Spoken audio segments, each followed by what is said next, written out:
Difference क्या था। तो लास्ट डे हम लोगों ने एक प्रोग्राम बनाया था अल्फाबेट्स को प्रिंट करने का यूजिंग फॉर वाइल लूप। ठीक है, लास्ट टाइम हम लोगों ने वाइल लूप की मदद से प्रिंट करने का बनाया था। आज हम लोग सेम टास्क को फॉर लूप की मदद से प्रिंट करने की कोशिश करते हैं। ठीक है, प्रॉब्लम क्या है हमारे पास? हमारे पास एक प्रॉब्लम है। प्रॉब्लम ये है कि हमें अल्फाबेट्स को प्रिंट करना है ABCD अप टू Z। ये जो अल्फाबेट्स होंगे ये कैपिटल लेटर्स में होंगे। ठीक है, इसको हम लोगों को यूज करना है फॉर लूप की मदद से।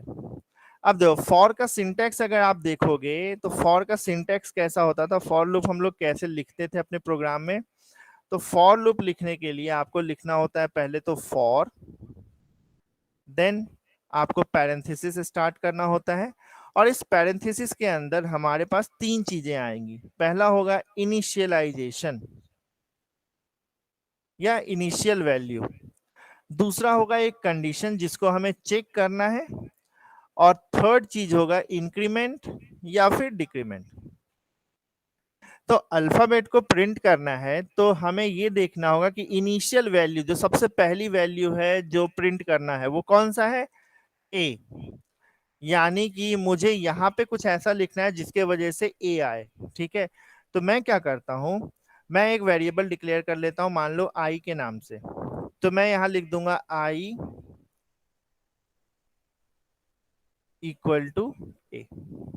ठीक है, ये इक्वल टू मतलब असाइनमेंट है, और ये ए जो है वो कैरेक्टर है इसलिए मैंने सिंगल कोट लगाया। देन जो सेकंड चीज रहती है वो होती है कंडीशन। तो कंडीशन लिखने के लिए मुझे यहाँ पे एक सेमी कॉलन लगाना पड़ेगा, और देन मैं यहाँ पे लिखूंगा कंडीशन। कंडीशन क्या है हमारा, कि हमारी लास्ट वैल्यू क्या प्रिंट होनी चाहिए, कैपिटल जेड। तो कैपिटल जेड प्रिंट करने के लिए मैं आई को कहाँ तक लेके जाऊंगा, आई को मैं रखूंगा आई लेस देन हो या इक्वल टू हो कैपिटल जेड के, और क्योंकि जेड भी एक कैरेक्टर है इसलिए मैंने यहाँ पे सिंगल कोट लगा दिया। ठीक है, जो थर्ड चीज रहती है वो क्या रहती है, इंक्रीमेंट या डिक्रीमेंट। अब मुझे ये बताओ कैपिटल ए से कैपिटल जेड पर आप कैसे जाओगे? जाहिर सी बात है आपको अपनी वैल्यू को एक स्टेप आगे लेकर जाना होगा, मतलब ए से बी पर जाओगे, बी से सी पर जाओगे, यानी आप इंक्रीजिंग ऑर्डर में जा रहे हो, इंक्रीज करो कुछ ना कुछ। तो हम लोगों को यहाँ इंक्रीमेंट यूज करना होगा, और इंक्रीमेंट कैसे लिखेंगे हम, आई प्लस प्लस। ठीक है, तो ये हो गया हमारा फॉर लूप कंप्लीट। अब फॉर लूप की बॉडी स्टार्ट होगी, और यहाँ पे मैं प्रिंट कर दूंगा सी आउट की मदद से अपने सारे अल्फाबेट्स को। कैसे, तो मैं लिखूंगा सी आउट आई, और चाहूं तो दोनों के बीच में थोड़ा गैप रखने के लिए मैं यहाँ पे स्पेस भी डाल सकता हूँ। और ये रहा हमारा फॉर लूप कंप्लीट। ठीक है, अगर मैं इसको कंपेयर करके बताऊं कि मेरे फॉर लूप में और मेरे वाइल लूप में क्या डिफरेंस है, तो देखो एक second, right hand side left hand side में मैंने फॉर लूप के बारे में लिखा है। वही टास्क जब मैं वाइल से कर रहा था तो मैंने क्या लिखा है, वाइल से करते वक्त मैंने लिखा था यहाँ पे आई इक्वल टू ए, वो अलग अलग लिखा था वाइल से। ठीक है, यहाँ पे फॉर के साथ ही लिखा है, वो इनिशियल कंडीशन मैंने आई वाइल से अलग में लिखा है। फिर मैंने लिखा था एक कंडीशन वाइल, और यहाँ चेक किया था I less than equal to Z को। देन मैंने वाइल की बॉडी लिखी थी, वाइल की बॉडी में आया था सी आउट आई और थोड़ा सा स्पेस। ठीक है, साथ ही साथ यहाँ पे एक और स्टेटमेंट भी था जिसकी में लिखा था मैंने आई प्लस प्लस, और फिर जाके मेरा वाइल क्लोज हुआ था। तो आप इस दोनों स्टेटमेंट को ध्यान से देखो, तो टास्क तो हम एक ही काम कर रहे हैं, एक इनिशियल वैल्यू है दोनों जगह है, एक कंडीशन है वो दोनों जगह है, और एक इंक्रीमेंट है वो भी दोनों जगह है, लेकिन बस उसकी पोजीशन अलग अलग है। फॉर में हमने इन तीनों को सेमीकोलन से सेपरेट करके एक जगह ही लिख दिया है, जबकि वाइल लूप में तीनों को की अलग अलग लोकेशन है। इनिशियल कंडीशन हम लोग लूप स्टार्ट होने से पहले लिखेंगे, कंडीशन जिसको चेक करना है वो हम वाइल के साथ लिखते हैं, इंक्रीमेंट वाला टास्क जो है वो हम वाइल की बॉडी के अंदर लिखते हैं। इसके अलावा और कोई डिफरेंस नहीं है। इसका मतलब वो सारे प्रोग्राम जो आप वाइल लूप से सॉल्व कर सकते हो, वो सारे प्रोग्राम आप फॉर लूप से भी सॉल्व कर सकते हो।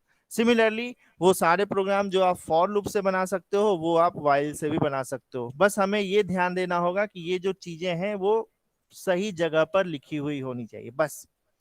ठीक है, तो चलो इस प्रोग्राम को एक बार देख लेते हैं। ये ऑलरेडी मैंने लिख के रखा है शायद। हाँ, ये प्रोग्राम ऑलरेडी लिखा हुआ है। देखो इसको ध्यान से, मैंने कुछ नहीं किया है। फॉर लूप से बनाना था तो फॉर कीवर्ड लिखा। तीन कंडीशन है, I assignment A, I less than equal to Z, और आई प्लस प्लस। तीनों सेपरेशन किससे हैं? सेमी कॉलन से है। और बॉडी के अंदर एक सी आउट स्टेटमेंट लिखा है। अब मैं अगर इसको रन करता हूं तो मुझे ए से जेड तक के सारे अल्फाबेट यहाँ पे डिस्प्ले हो जाएंगे। इसी चीज को अगर आप स्मॉल अल्फा के लिए करना चाहोगे तो यहाँ पे आपको स्मॉल लेटर्स में लिखने होंगे ए, और स्मॉल लेटर्स में जेड। तो आपको स्मॉल लेटर्स में आ जाएगा। ठीक है, और कुछ भी अलग नहीं था। जो भी कंसेप्ट वाइल में पढ़ाया था सेम टू सेम वही कंसेप्ट यहाँ पे भी है। एक और प्रोग्राम देख लेते हैं।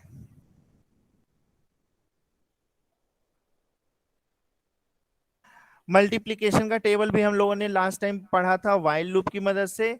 उस चीज को आज मैं फिर आपको फॉर लूप से बता रहा हूँ। मल्टीप्लिकेशन का टेबल मतलब आपको यूजर से एक नंबर लेना है। लास्ट टाइम भी मैंने 5 लिया था, तो इस बार भी 5 का एग्जांपल ले लेता हूँ। मान लो है 5 एक नंबर जिसका मुझे टेबल प्रिंट करना है। ये टेबल किस ऑर्डर में प्रिंट होगा? मुझे लिखना होगा 5 स्टार 1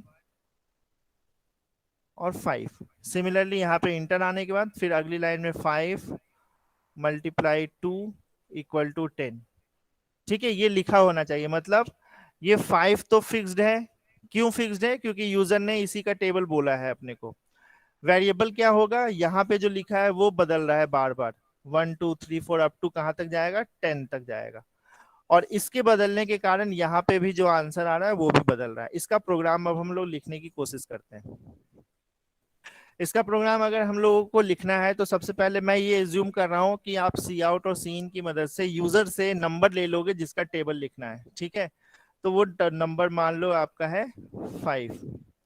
आपको लिखना है फॉर लूप। ठीक है, तो मैंने लिखा फॉर।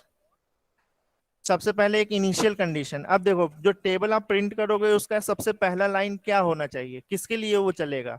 तो 5 into 1 के लिए चलाना है। यानी यहाँ पे मुझे जो वेरिएबल लेना है जो बदल रहा है वो कौन सा है? आई, और उसको स्टार्टिंग वैल्यू कौन सा है? 1। तो मैं यहाँ पे ले लेता हूँ आई असाइनमेंट 1। ठीक है, फिर सेमी कॉलन लगाया। आई की लास्ट वैल्यू क्या होगी? 10। तो मैं लिखूंगा यहाँ पे i lesser than equal to 10। आप यहाँ पे less than equal to less than 11 भी लिख सकते हो। Semi colon. आई की वैल्यू हर बार इंक्रीज होगी तभी वो 1 से लेके 10 पे पहुंच पाएगा, इसलिए यहाँ पे मैं लिखूंगा आई प्लस प्लस। ठीक है, देन इसकी बॉडी स्टार्ट होगी और यहाँ पे प्रिंट होगा सी आउट। मान लो आपने ये जो 5 है वो एन नाम के वेरिएबल में स्टोर कराया था, तो मैंने एन यूज कर लिया है। तो मुझे लिखना है एन।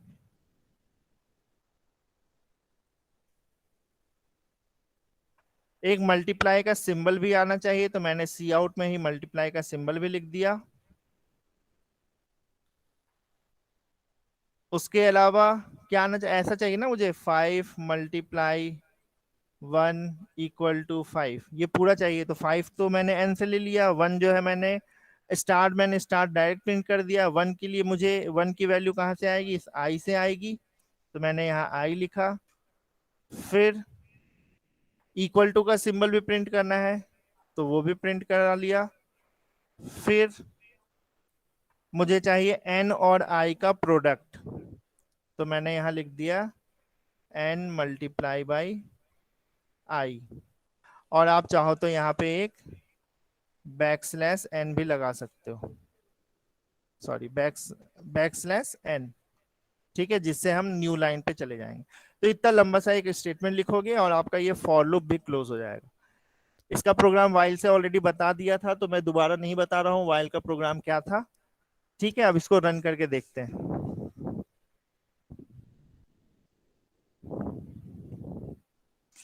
देखो, हमें दो वेरिएबल चाहिए। पहला वेरिएबल तो n जिसका टेबल लिखना है, एक और वेरिएबल i जिसको मैं यहाँ फॉर लूप में यूज करूंगा। तो इसकी डिक्लेरेशन या तो आप अलग से ऊपर में ही कर दो, या फिर आप यहाँ पे भी इंट i लिख सकते हो, कोई प्रॉब्लम नहीं है। फिर आपने सी आउट सीन से यूजर से एक नंबर मांग लिया जिसका टेबल लेना है। फिर आपको फॉर लूप पे आ जाओ, ये वाला मेन है, ये वाला सी आउट तो मैंने एक्स्ट्रा अपने मन से लिखा है, ये मेन है अपना। और ये देखोगे तो मैंने जो अभी बोर्ड पे लिखा था सेम टू सेम वही लिखा हुआ है। आई की वैल्यू 1 से स्टार्ट होगी, लेसर देन इक्वल टू 10 तक होगी, आई को 1 से इंक्रीज करना है इसलिए प्लस प्लस किया है।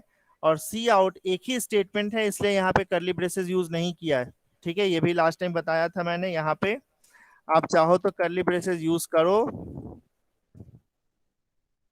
या फिर ना करो, कोई फर्क नहीं पड़ता। क्यों? क्योंकि फॉर लूप में सिर्फ एक ही स्टेटमेंट है, और कभी भी एक स्टेटमेंट रहता है तो आप करली ब्रेसेस को इग्नोर कर सकते हो।